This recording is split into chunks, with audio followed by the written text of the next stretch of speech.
rock scattering algorithm that isn't annoying as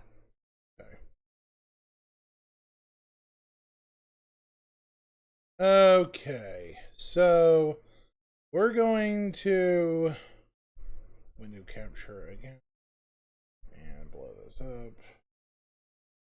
hell. Using physical data generated for each large and medium tile, now rock distribution makes sense and has a physical basis. So if you're still crashing into them after this comes out, that's on you. The rock assets themselves have had a glow up too. We now create rock sets related to a particular geology that look like they originated from the same source. And this ties into how we'll be distributing minables in much more interesting ways too.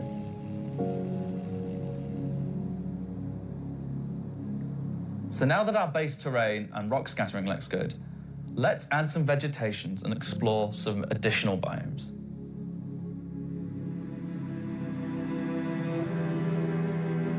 Next one's forests and grasslands are full of trees, various grass species, rock formations, and they're found in all sorts of elevations like mountain valleys, open plains, and dense meadows. And when we start to add a bit of fresh water, they begin transitioning into more wetland-type biomes. And while forests are super cool, let's focus on the grasslands and wetlands today. So, how are we making these look so great? Obviously, we've had grass before, but never meadows of it. Because until now, we haven't been able to spawn grass in large enough quantities or effectively represented at distance. So we're stepping up our game in terms of spawning, shaping, and shading grass. With Genesis, we now leverage GPU spawning to create vast quantities of assets across all biomes, whether it be dense meadows or more complex collections of ground cover like you can see in these wetlands. We are also able to fit our grass tiles to the ground by conforming them to the unique terrain underneath. Now we can finally cover complex terrain shapes with grass and ground cover assets, and as a result, they are now gravity aligned, meaning each blade is oriented as you'd expect and not sticking out like before.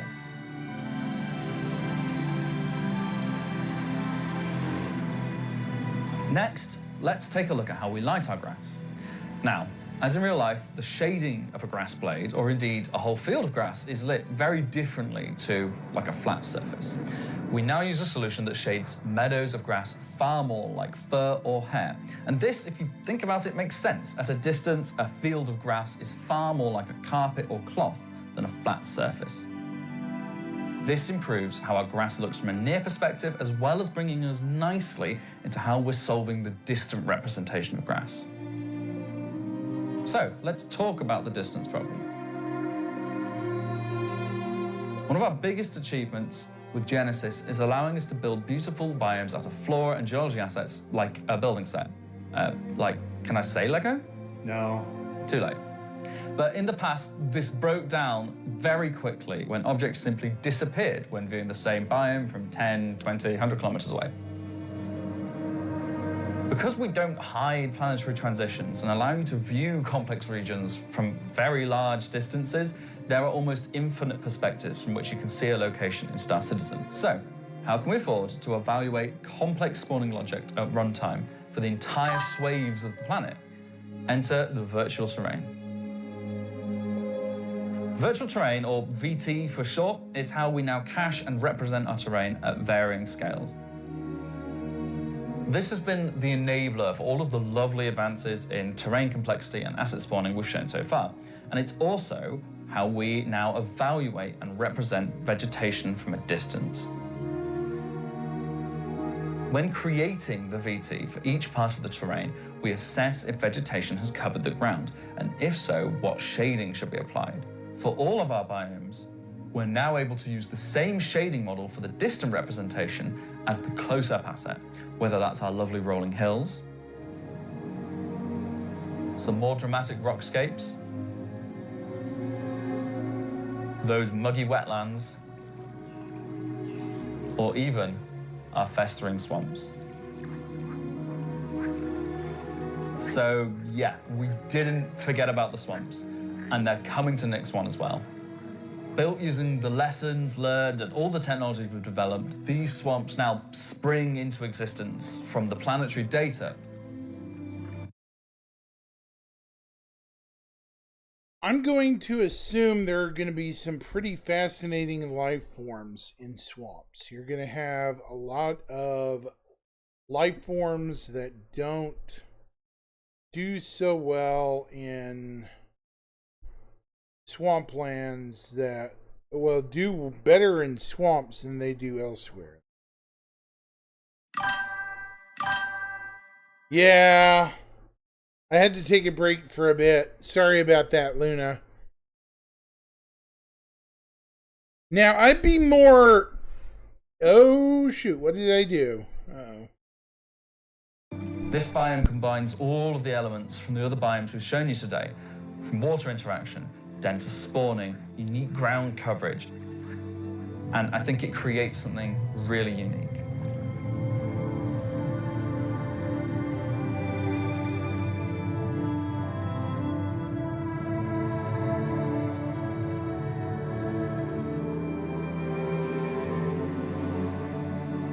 Anyway, that's our update on the Planet Tech portion of Genesis and how we're using it right now to sculpt the identity of Nyx 1. And I hope you're as excited as we are to explore this and everything we haven't shared yet next year. As you can see, Genesis is now inspiring everyone here to create planets of the quality and believability we've always strived for. A meeting of technology and art that I truly believe will set our worlds apart from anything we've done before. And with that said, let's move on to a little travel between systems, literally.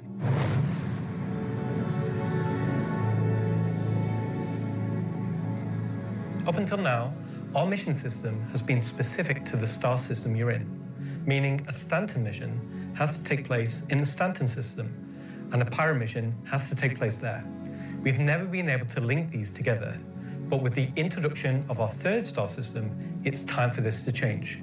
And that begins with the introduction of interstellar cargo. What are you talking about today?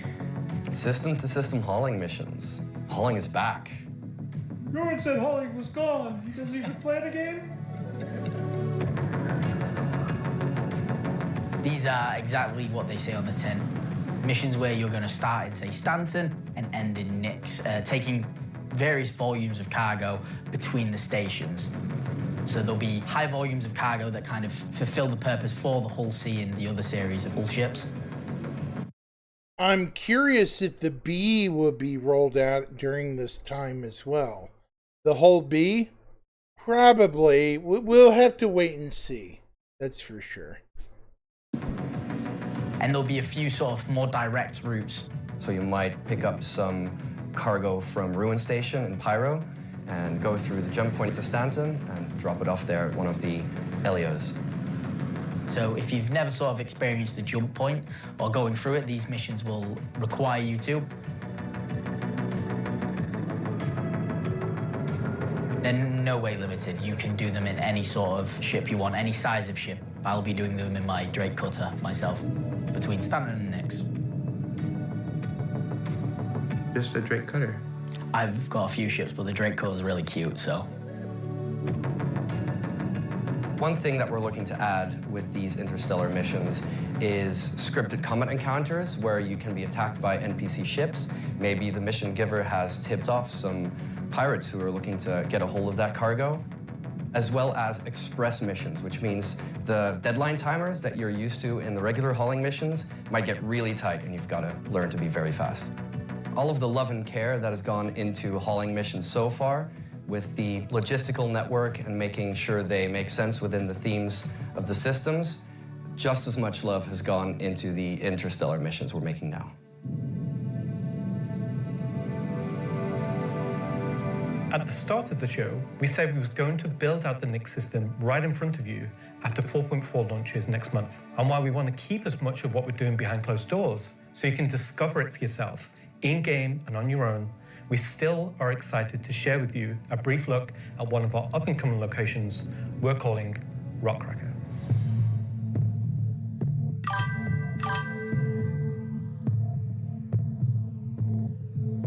Okay, so Rockcracker, Jared, is our internal name. Rockcracker is where you have to crack a rock. It's a big rock. You want more? So way out into the Keiga Belt, you'll find these old QV breaker stations.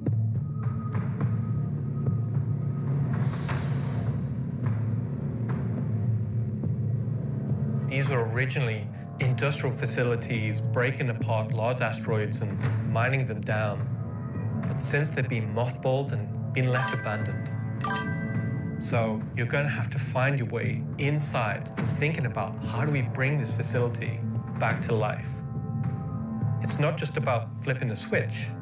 As you bring these stations back to life, you'll be lighting the beacon and calling attention to these long forgotten places. That's never good. One of the main features is the laser head, which will require certain things to get working. It's up to you and your friends to find how to get in. There'll be a variety of options. Whether you're discovering the bowels of the station and mining your way through long-forgotten tunnels,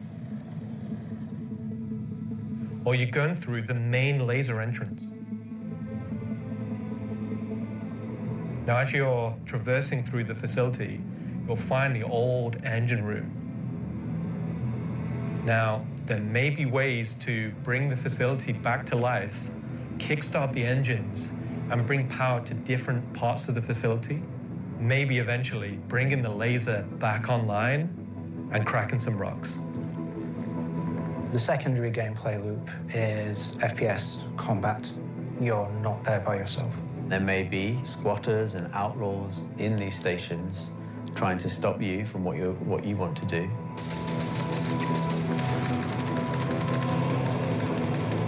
Of course there's gonna be.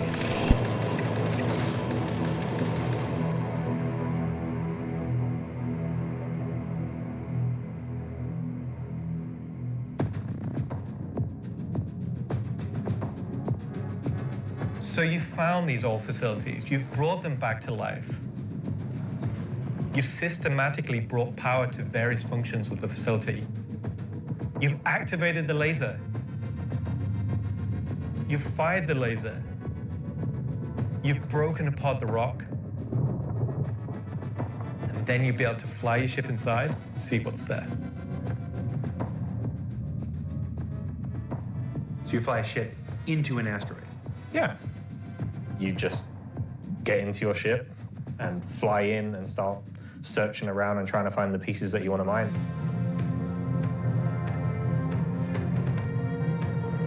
I actually like this mission. It's pretty cool. I'm really excited about Rockcracker because it's a sandbox activity. You can kind of go to these whenever you want to. This content is for players who enjoy mining, who enjoy exploration, investigation, and don't mind a little bit of FPS content while they're there.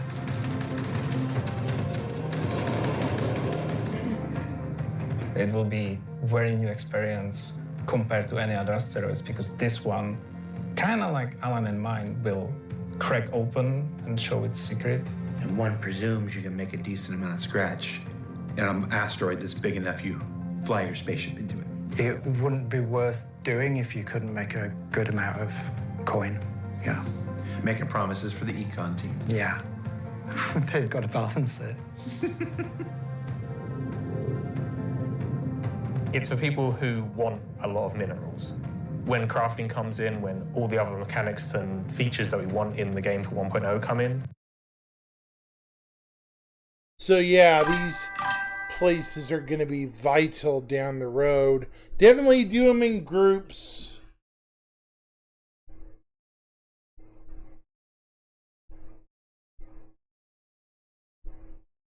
No worries, Luna.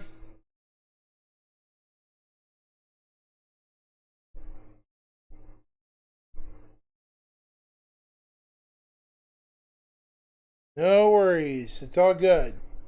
Oh, shoot.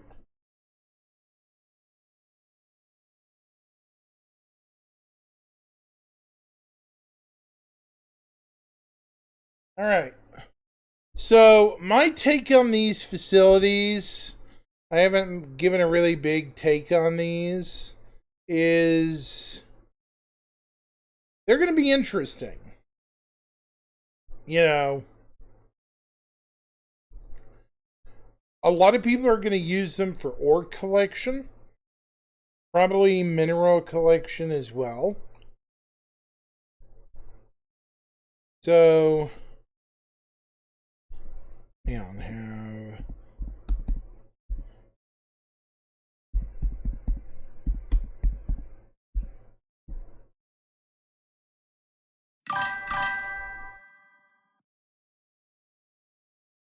sorry, I was responding to somebody in chat. Yeah. It'll be a place where like an organization or a group of like 5-6 Yeah, people an can come org. and Orgs just get will a definitely go after monumental amount of minerals. I'm hoping there's more than 5 or 6 of them. That way people can. So that's a look grab at some of what's coming over the next 12 months. In addition to what we've shown, there'll be new mission packs tailored to the People's Alliance and their struggles. There'll be events that invest you into the evolving storyline of all 3 systems we'll have in the game. And of course, when we begin populating these with new planets, there'll be a whole host of ground-based POIs, settlements, and structures inhabited by those trying to make their way in the verse. And all of this in service of building star systems that complement the massive corporate yard of Stanton, the lawless ganking of Pyro, and now the new frontier of discovery for the Nyx system. Should I say ganking? You already did.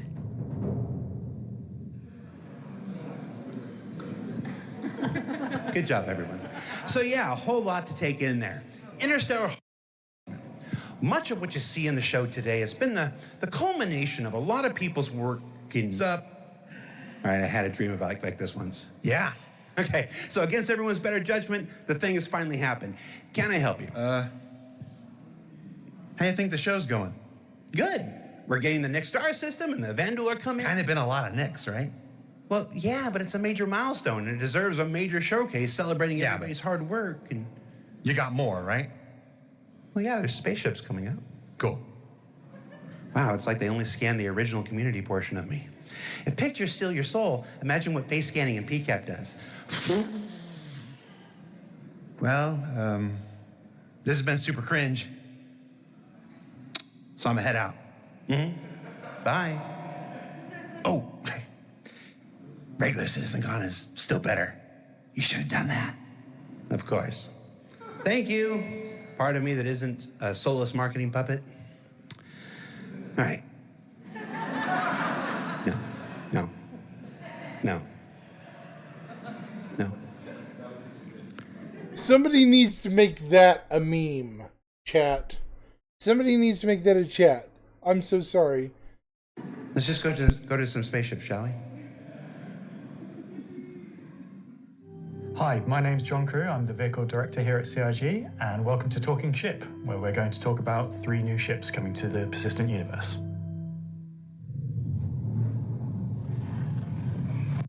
Okay, I love you, John, but I have a question. Where is the Perseus?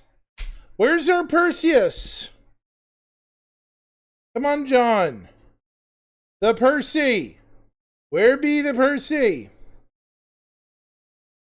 I'm so sorry, but, where's my Perseus? Buddy?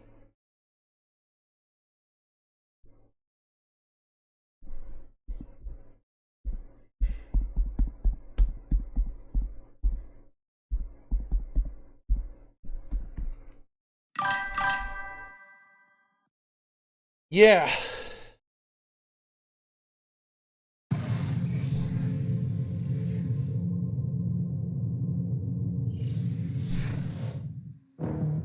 The last year has been pretty hectic in terms of vehicle deliveries. I think we've delivered the most we've ever done in a 12-month period, and we've covered all the way from tiny little snubs all the way up to capital ships. We've kind of filled out a few little gaps. We've introduced some new ships by some old manufacturers.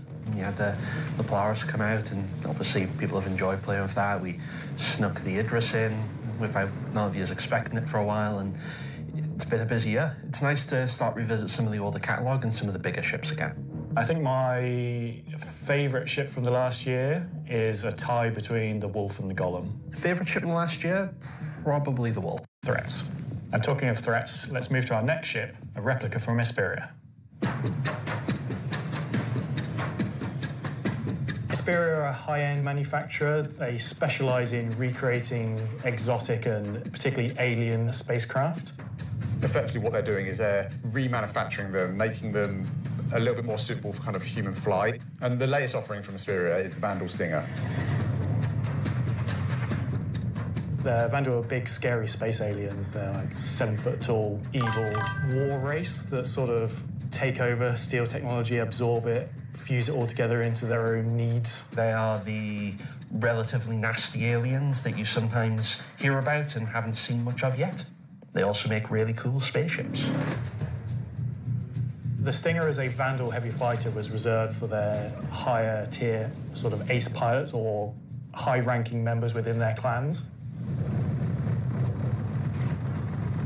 The Stinger is a competitor to something like the FA or, I guess, the Scorpius. It packs a lot of firepower in quite a large frame, so it's a very, very tanky spacecraft. The firepower is almost unrivaled in terms of just both the number and the size of them. So it's there for players who don't want agility. They don't want to be in and out quickly. They want to be there brawling with big guns and taking all the hits.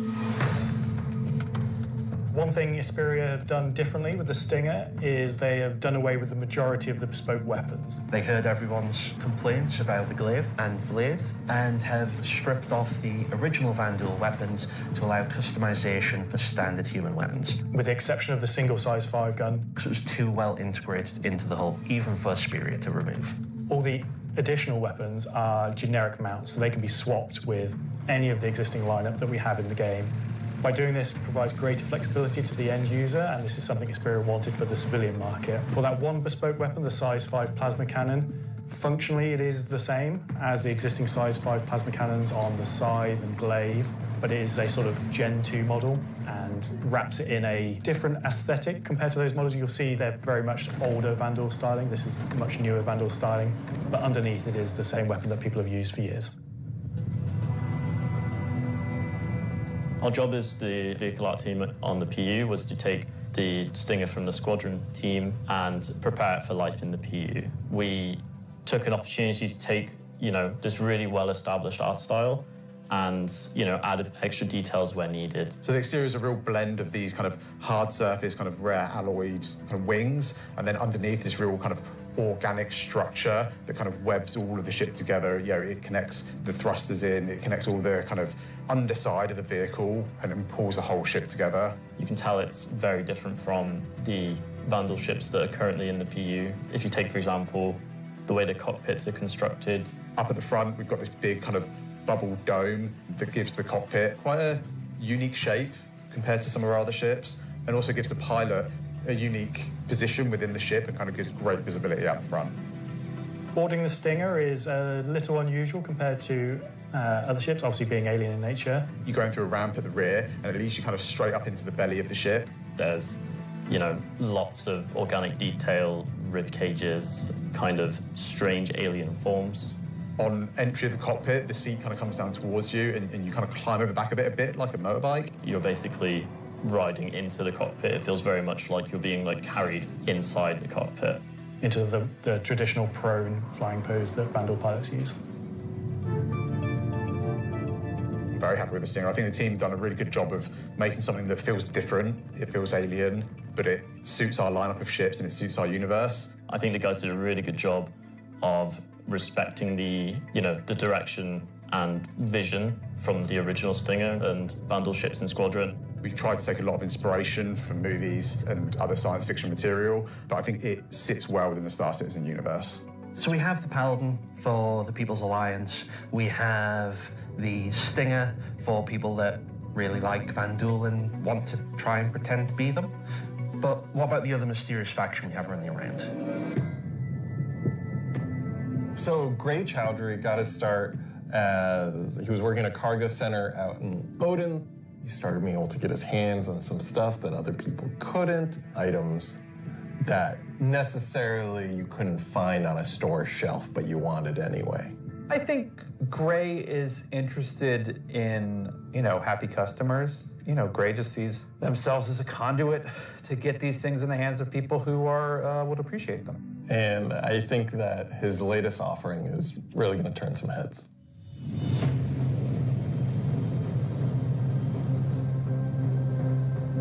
So the Shiv, well, we don't really know what it is, to be fair. It's what happens when someone who is a genius at aeronautics and ship assembly is given free rein to do whatever they want.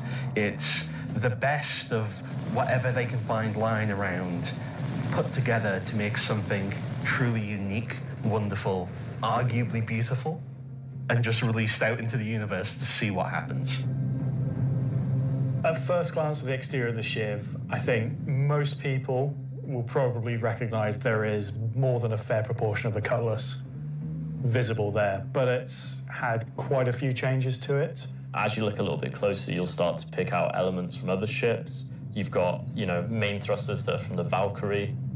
Even the bits that are obviously a cutlass have had panels welded on, panels removed. The top turret, which is now remote, is just this hodgepodge amalgamation with multiple other ships' turrets. And then the changes continue onto the inside where, again, it sort of feels cutlass-like, but then you'll find there's bits of Crusader ships just integrated into the wall instead of what was there originally.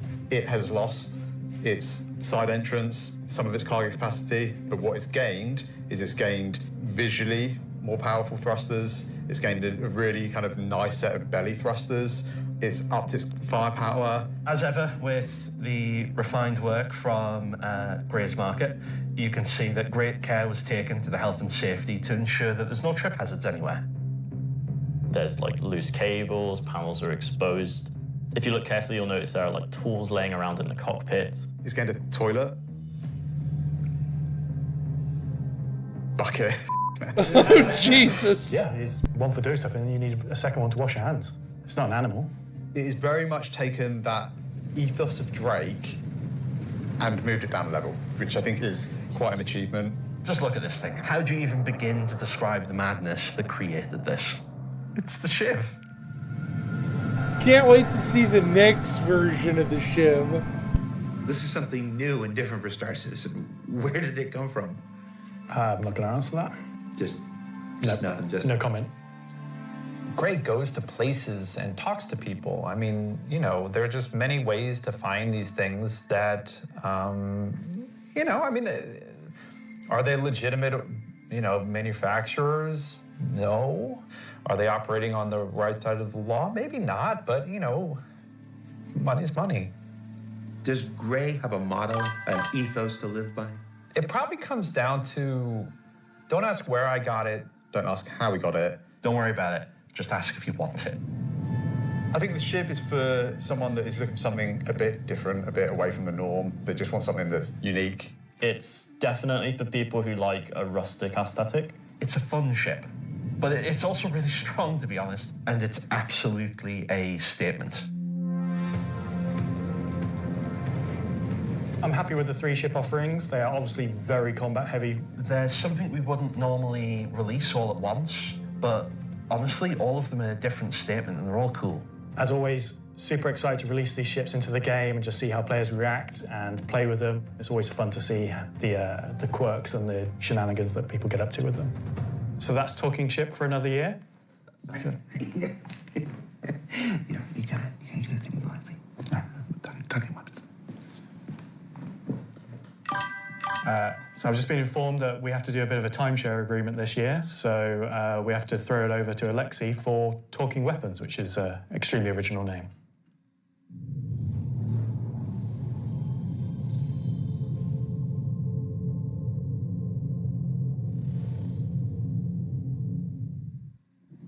I'm talking about the new edition that came out in October. The non-weapons are essentially the weapons that does not have a manufacturer, the weapons that you can think of that were made by space pirates. Gray sells whatever he can sell. Sometimes or it make. It's kind of like rocket launcher, the LMG, and the long-awaited Space AK. I think this is the one that not only is the most in demand, but I've been politely badgered about the most. It's a fun rifle that basically fires energy and ballistic in sequence. So your first shot will be your ballistic, your second shot will be the energy. You'll see on the top of the art, there is a bolt that cycles the rounds, and that goes off with the ballistic shot, but it does not go off with the energy shot. And that is just like a really fun way of making a weapon work in kind of like a scrappy, glued together kind of aesthetic. The LMG, this thing is a really fun, slow-firing, hard-hitting beast. It will bring the 50 cal, and the only other weapons that have this right now in the verse are the Bearing Sniper Rifle and the Coda. Honestly, if you even get hit by one, you just instant tier 1 injury, back to medical. Are you even trying anymore? You know what? We made all these really complicated, fancy guns, and some people just want, I want a slow-firing rifle. Give me a scrap-together box that fires the biggest thing you can possibly fire. We don't have a rocket launcher of this caliber. It will be 3 grenades straight together that you pull into the tube and fire towards your enemies. The cool part about it, it will have an arming distance, so you will not be able to just point it towards an enemy. It's also going to have a lot of spread. So essentially, you're going to have to get very close with your launcher to be able to blow up ships with a single payload in it. You can't actually aim with the apparatus, because you've got the tube on your shoulder, and you try to aim it, you have to physically put the tube in your head. So we were like, oh, we can't have an aim apparatus for this. And then we realized, like, it's in the spirit of being a tube that you can't use the aiming apparatus, and you just kind of like, all right, I think that's the middle of the screen, I'm going to hit it. It's in the spirit of being a tube.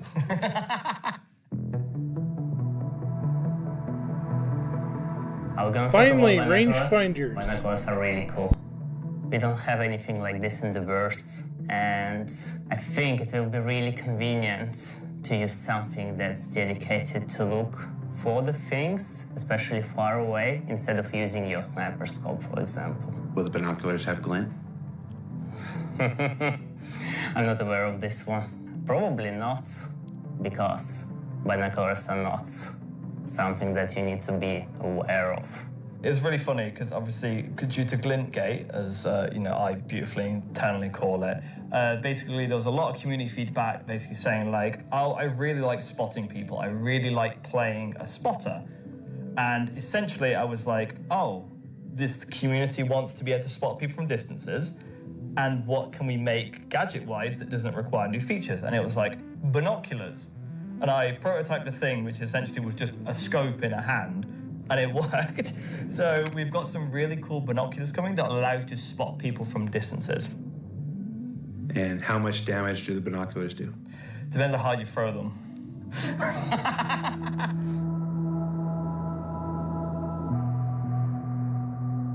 Thanks, Alexei and Zach. That's the end of this segment for this year. Tell me something else. It's been an exciting year.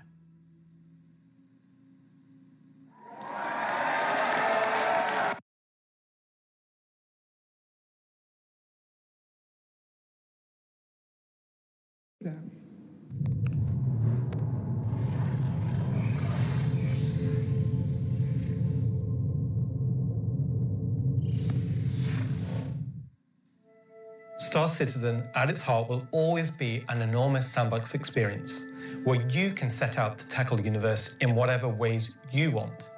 But that doesn't mean we can't shape parts of the universe here and there to better suit our needs. That goes for both you and us. Let's start this part of the show with a look at how crafting is going to change everything from resource gathering, refining, and even combat when it comes online in the next few months. First version of crafting is going to be quite small in scale. We're going to use it as a kind of a concentrated effort to allow the players to experience the initial UI, the flow of gathering materials of different quality, and using those to craft items which are better than what they have currently in the game. The first version is going to be primarily FPS items that you in the game. The first version. I don't recognize that helmet. Oh, it's a Version Gianna. is going to be primarily FPS. Okay. I don't know this armor. Yes. I know the Mandeville items that you can helmet. craft weapons and armor. Oh my! First version is going to be primarily FPS items that you can craft. We can make the Calva? Or a version of it? Ooh, yes. The original version. Okay, unsold. Craft weapons and armor. For Star Citizen, crafting is our primary progression mechanic. Star Citizen isn't your standard MMO. We don't have levels. We have ships. We have gear. We have things that you create in the world, you perfect, you research, you improve. And those items, those ships, those vehicles, the armor and weapons, that's how you progress in Star Citizen. Crafting isn't just a progression mechanic for creating new items. It's also a fundamental change to how we handle resources in the game. The materials that you collect, how you refine them, quality matters. Crafting the weapons, you'll be able to have some quality materials to influence the item stats on those weapons. It'll be somewhat random, potentially weighted on the location of the material. Some will have a higher chance of higher quality. And once you take those materials to your crafting bench, the fabricator, you can use them to craft, and the different attributes will be increased based on the quality of the materials you use. It's not just iron ore anymore, it's iron ore of the quality that you know will get you the stats for the item that you desire. And it's not just mining, it's essentially every resource we can get our hands on. To support this, we also need major changes to inventory so that all of these new resources that you're collecting, you can see what you have, you can order it better, you can understand what you have in your inventory. We won't have the new refining crafting system yet. We'll be using the existing ones. Those will pass the quality through into the refined materials, which you can then take to your crafting machine. That's a new material. The quality through into the refined materials, which you can then take to your crafting machine. Do we have steel in game chat? I don't think we do. And start making your personal items. Do we have steel as a refined material in Star Citizen yet? I don't think we do. I've never seen steel before. Once you have your blueprint and your quality materials that you've refined, then you can put them together on the item fabricator. This will be pretty much what we showed in last year's CitizenCon, with the UI letting you assign your quality resources to different aspects of the item. Once you're happy with what you see on the preview, you'll be able to click to craft, and it'll get queued up, and your result will be produced sometime later.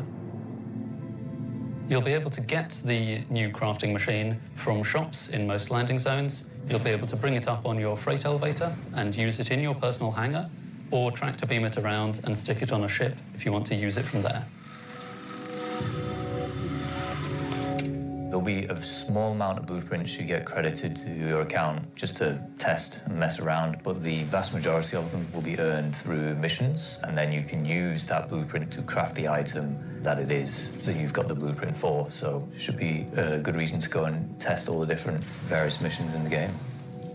The advantage of crafting your own items is that they'll be better than anything that you could buy from shops. You'll be able to increase and improve item stats that are relevant to your gameplay. Maybe your gun will shoot faster, maybe it'll do some more damage, or your armor will have greater resistances against environmental effects or incoming fire. You might be wondering, what about the upgrade and research? That will be coming in a subsequent release. We're happy with this initial scope for crafting. It's going to be so... This is still going to add a ton of stuff to gameplay. I cannot stress how the game is going to drastically change after this. And a lot of people are going to be pleasantly surprised with that. Yeah. So valuable for us as devs to kind of get the metrics in, get the feedback in, because then we can make the changes that, you know, they only become obvious, so to speak, when you have kind of mass amounts of data and mass amounts of users using it. So I'm very excited to get it out in the wild. It's our intention to get crafting out on tech preview by the end of the year and get the testing we need so we can release it when it's ready.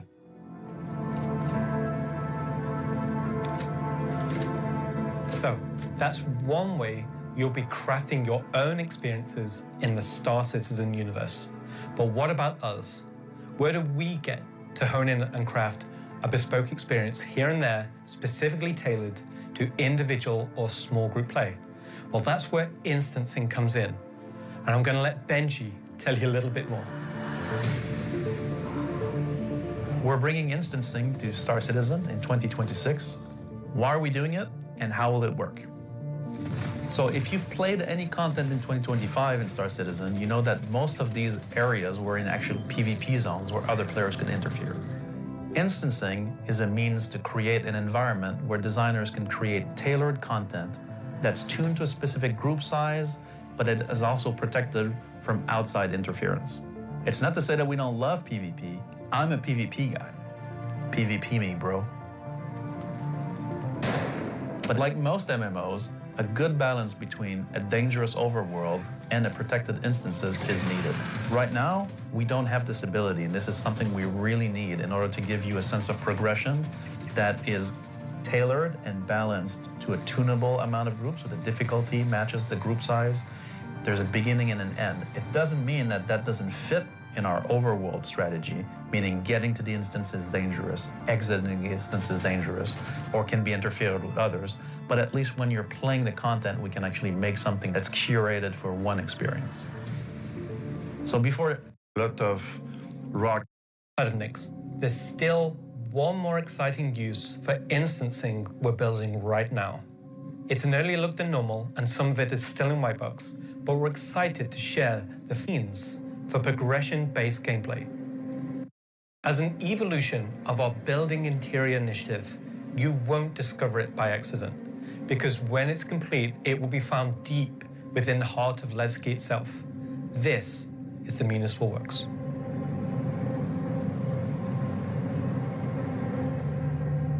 So inside the facility, you'll find huge vaporization chambers, old processing plants, industrial tunnels, and eventually into the old turbines, which are still pumping heat into the old rock.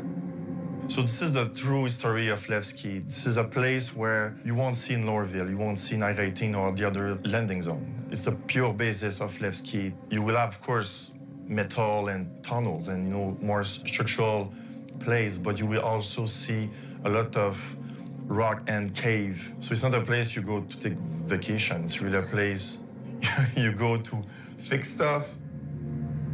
Not everybody has what it takes to come down there and do the job that needs to be done. All of your sewage systems have stopped working. Everything's going to quite literally. And so the player is tasked with their group, most likely, to go into there, take out the outlaws, and get the facility working again. So let me get this straight. This is literally a mission to fix the toilets of Levski. It's not just the toilets. You're also trying to turn on the air. Air is a bit more important. It still works in Levski, but they have maybe polluted air because it's not being cleared properly. It's not just for the toilet. Boat mission. It's also a little bit more exciting than just going in. This will be mission-driven and repeatable. Everything from mining to salvage to combat to investigation, a variety of roles. Narratively, it's a real sandbox. Every progression you do will unlock a new area that will link back to previous areas, complexifying the play space.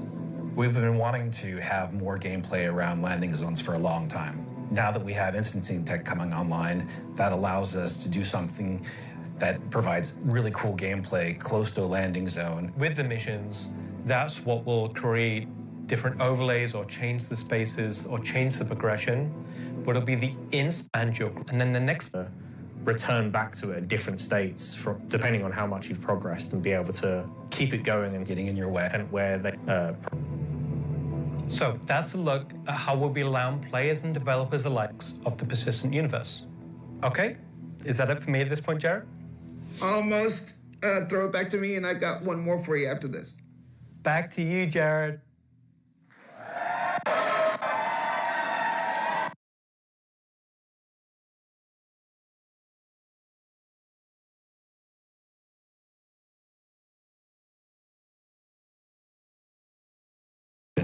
They're out for blood. When you alert the Vanduul by destroying the power core that the station's now vulnerable, you're on a time limit. Vanduul are coming, they're gonna come hard, they're gonna keep coming, you're gonna have one hell of a fight.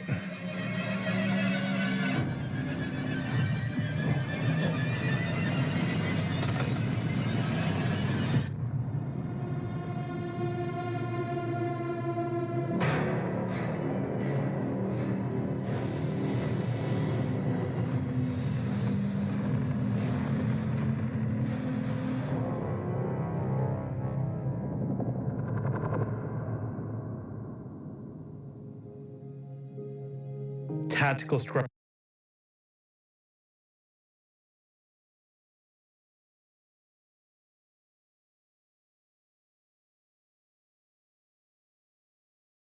Hold on, chat.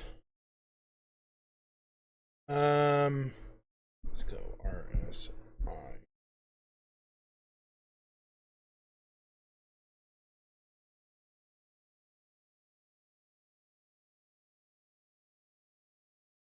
I've often wondered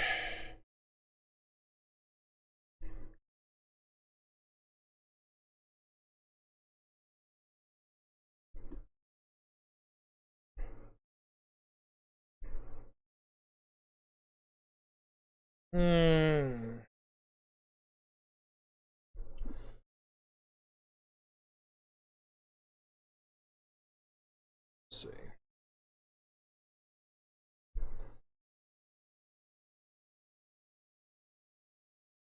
Deadlock.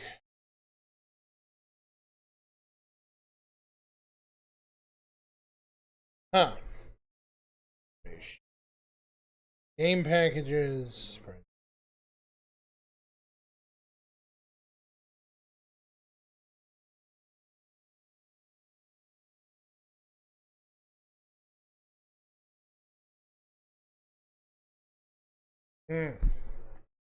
Yeah,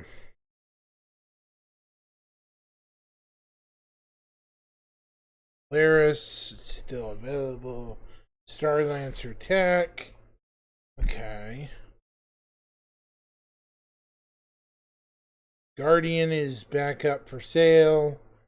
Right?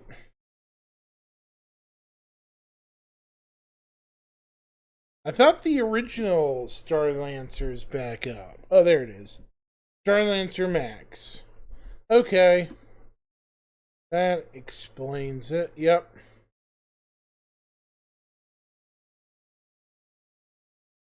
Guardian, Starlancer. Yep. There.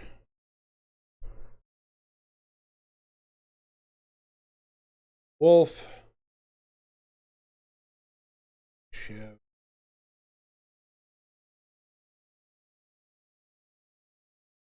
So,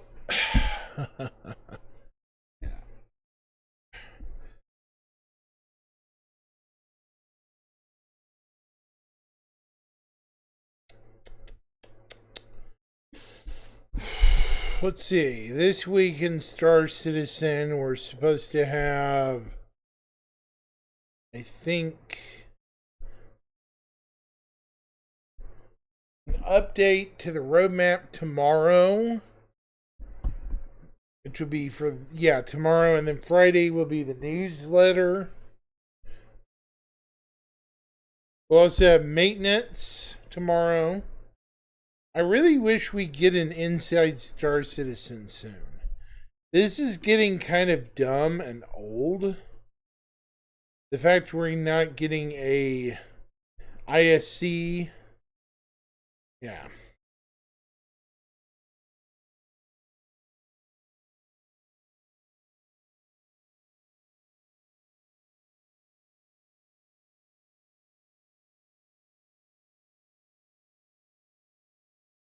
I don't know what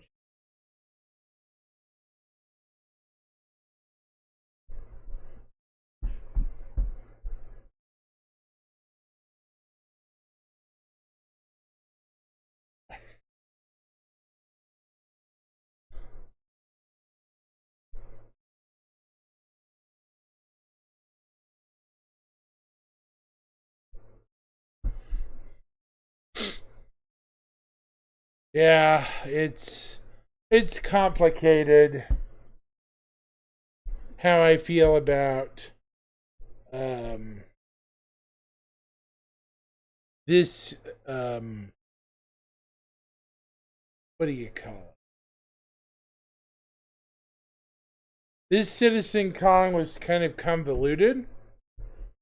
So I don't know how I really feel about it.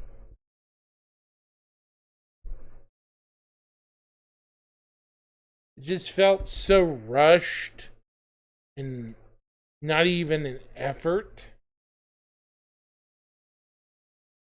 Really?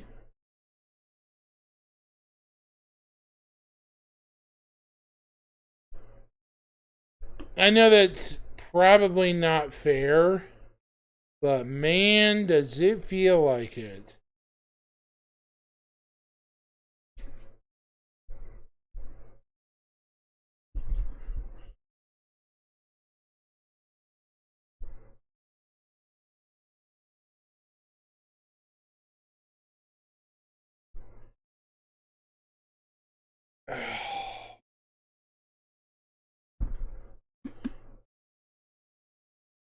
What do you think, chat?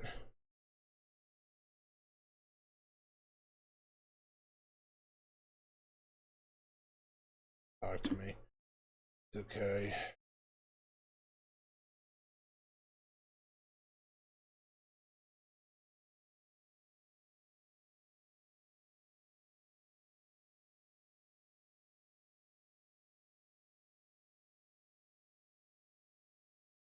I just don't know how I feel about it.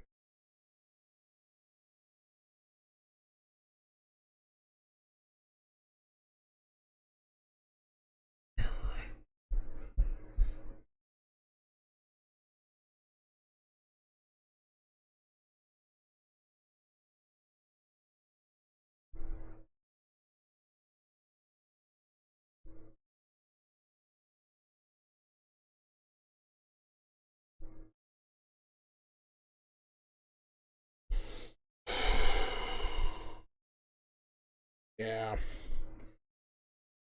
I don't know how I actually feel about that. Yeah.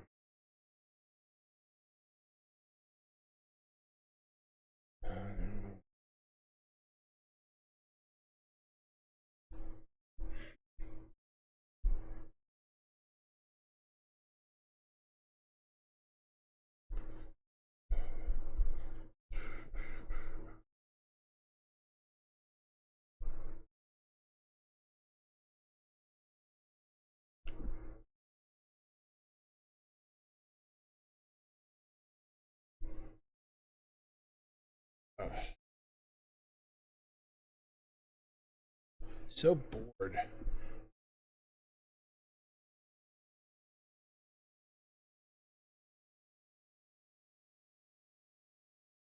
I don't know. It's one of those situations where you're like, will the game get any better, or are we just going to stagnate, you know? I kind of worry about it. Like, really badly.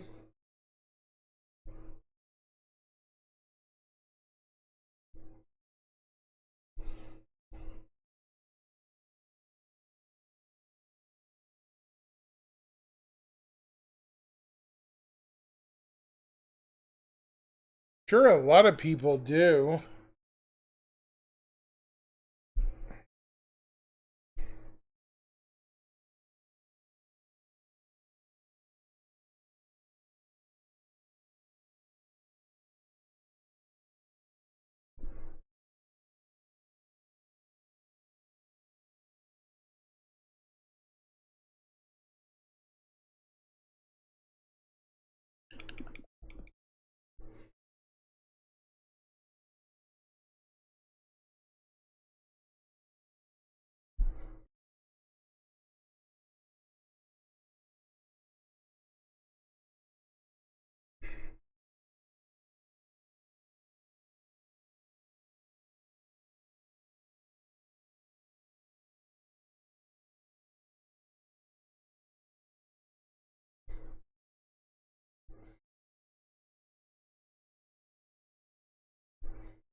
By the way, apparently...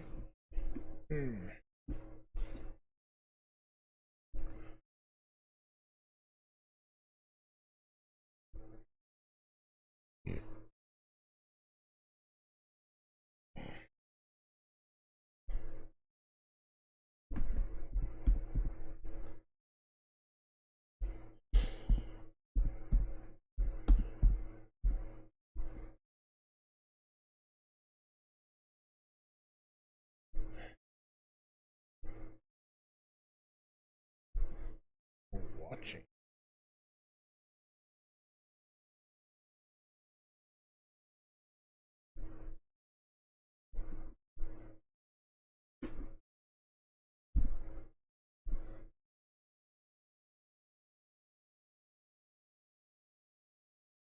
I'm not even at all interested.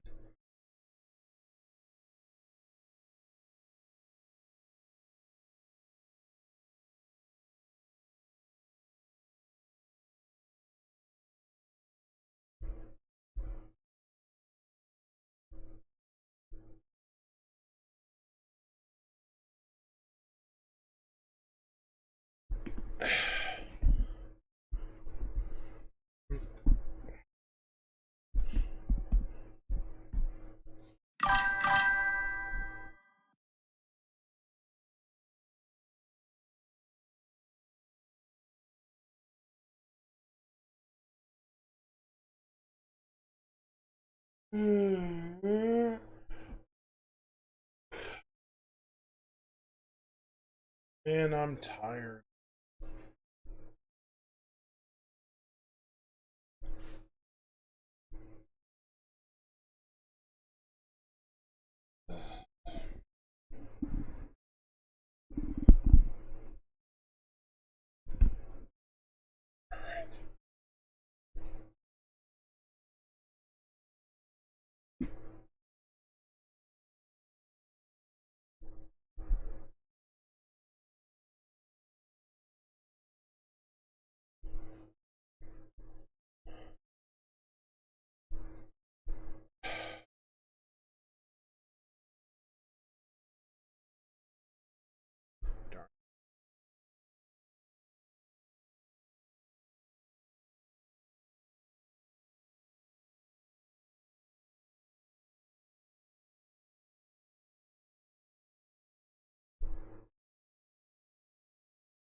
Huh.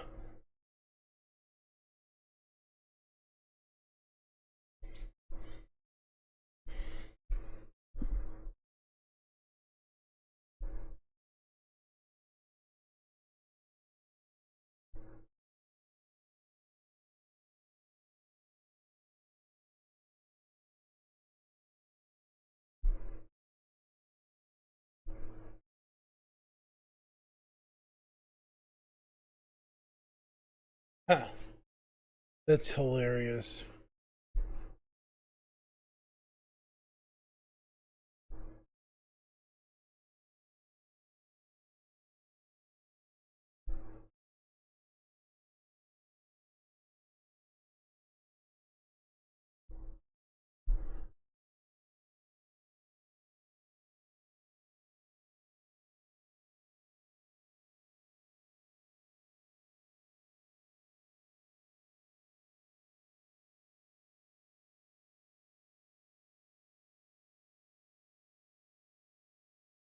I'll just table this for later today.